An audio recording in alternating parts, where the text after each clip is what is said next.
That was a kind of catchphrase. I don't know who invented that idea of a new world order. Certainly sounded scary. But what the new world order really was, turned out to be, was the fragmentation of the former big blocks, the superpower blocks, into smaller groups, units who were then political units that were able to quarrel, like Yugoslavia was able to break up.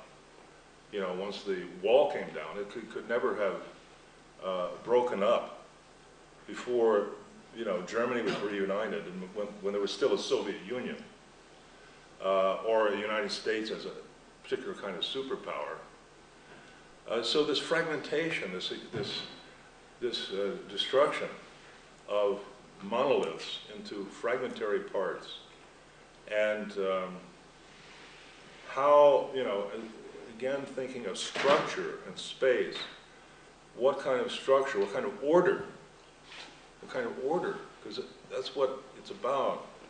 It's an order of thinking, an order of acting.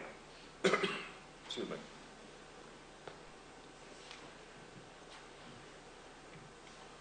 So these are speculations.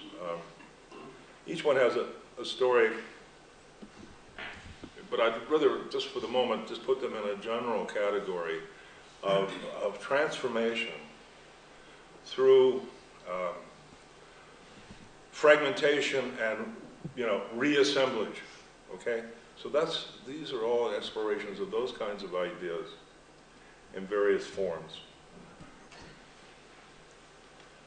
But in Sarajevo, you had a very particular situation where there was a particular city, and there were others. You know, there was also Mostar later, and many other Yugoslav towns, particularly in Bosnia, Croatia, actually not in Serbia, which were destroyed by violence. And the question was, how do you rebuild them? And I look back to World War II experience in Europe, where many German cities were badly bombed and damaged and destroyed, far worse than anything happening in Yugoslavia in terms of just the sheer nightmare of destruction.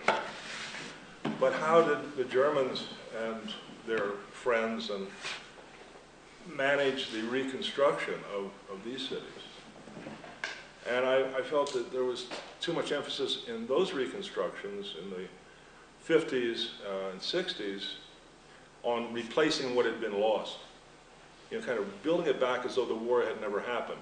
Maybe you leave a church that was bombed, you know, like the center of Berlin. There's that memorial church that was left as a ruin, sort of.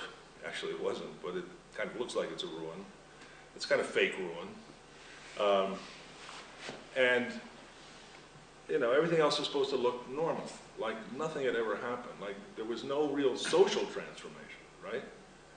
So when you build something back the way it was, in a way you're saying nothing has changed. You know, we're still the same people, we still have the same values, we still see the world the same way. But in fact, you know, in Sarajevo, I can tell you for sure, because that's my only experience with a war-damaged city, people changed. 3 years of violence changed people, how they felt certainly about where they lived, how they felt about each other, how they felt about, you know, the whole constructed fabric of their urban life and society. So I said, look, let's think of some new strategies. And I took a kind of biological model of healing more than of architecture in the normal sense. So I said the first stage of rebuilding these damaged buildings was an injection. In the slide you can see there's some structure that has been inserted into a gaping hole in a building that was destroyed by an explosion. And so this is a kind of temporary intervention. It's something, it's like an emergency intervention. The second stage I was calling the scab, you know, the scab that grows over a wound, so that the wound can heal inside, you know, the tissue can repair itself. And so here you see a drawing, you know, of materials that have been, you know, scrounged, painted, and reshaped and reformed into a kind of architectural material. Because in this place, in places like Sarajevo, you're not going to have factories producing brand new building components. So you have to improvise. And the last stage, and this is one of the drawings for that, was the scar. And the idea of the scar is that, you know, it's like when you do wound yourself, or you're wounded, you're hurt, the wound heals, and there's a little mark. And that's a kind of new tissue that forms. And actually scars they mean something, you know. They recall the past, but they're also healthy new tissue in the sense that they're integrated into your whole system. And I think, you know, we should be, to the extent possible, not ashamed at least of our scars.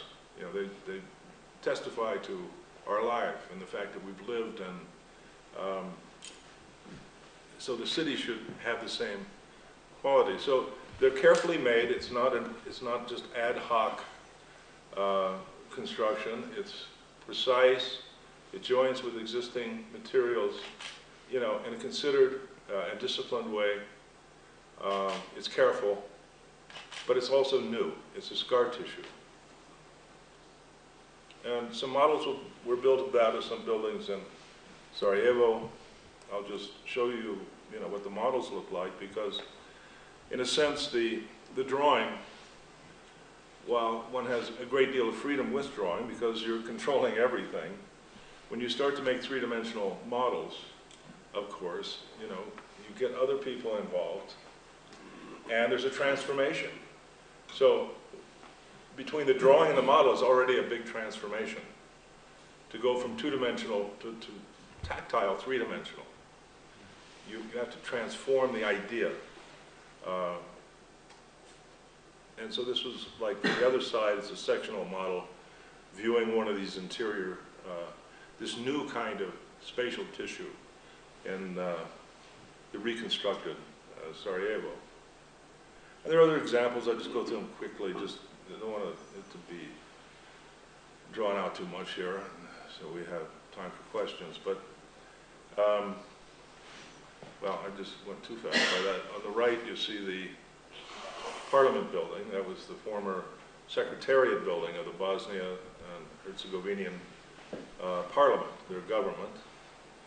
Badly burned, but not structurally damaged. But I said, look, if there's going to be a new government, they don't even know what its principles are. It's certainly not going to be the old communist, you know, one-party system, one kind of homogeneous governmental structure. There's going to have to be some new kind of government. So I said, why not build these new spaces and let them talk about what kind of government should be in these kinds of spaces. So on the right, you can see the steel frame of the building with this network of spaces woven into it, which become a kind of meta-institute, an institute about institution. You know, that's what it's there for. It's to study itself, so to speak.